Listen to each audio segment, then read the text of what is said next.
Can you talk about how MaineHealth and specifically how you as Chief People Officer are leveraging AI automation, how you think about it and the role it plays in your workforce, or how you set the overall culture, tone, and strategy? Yeah, I would love to. It is what I would say it's a constant conversation and it's fast moving. So I think as a health system, we're trying to ensure that we are putting the right frameworks in place to be able to leverage AI and further automation to the extent possible, but to not put so much of the framework in place that we kind of stifle that innovation or adoption of that innovation in terms of our care settings or our corporate operations or whatever the case may be. And so we put in some structures in place to kind of, I would almost say, a funnel of where there's ideas where we can deploy the technology. What can that look like? Very much thinking about it more as not single one-off solutions, but this is going to be a way of working for us as an organization.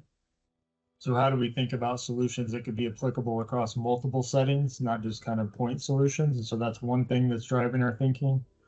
We actually, to facilitate education and use cases across the organization, we actually made Copilot available to all of our care team members.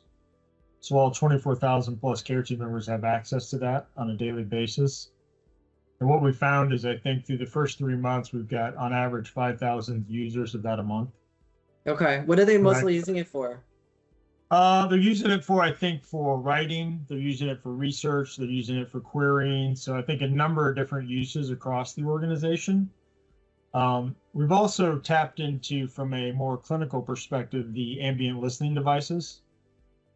So, primary care physicians and others being able to record the patient interactions on their phone and then have those notes dictated for their medical record, which talk about life-changing. The number of physicians who say, it's the first time in their career that they aren't spending 2 or 3 hours at night after they're done seeing patients for the day, doing their notes, or, how their pajama time has decreased as a result of this technology. And so really thinking about where we can implement this that's really going to have a difference in terms of the care team member experience, right back to making life easier for them, that we know is ultimately going to either enable them to have a better patient interaction, or quite honestly, the ability to actually see more patients to help improve access, because we know that's a major challenge for us as the health system as well.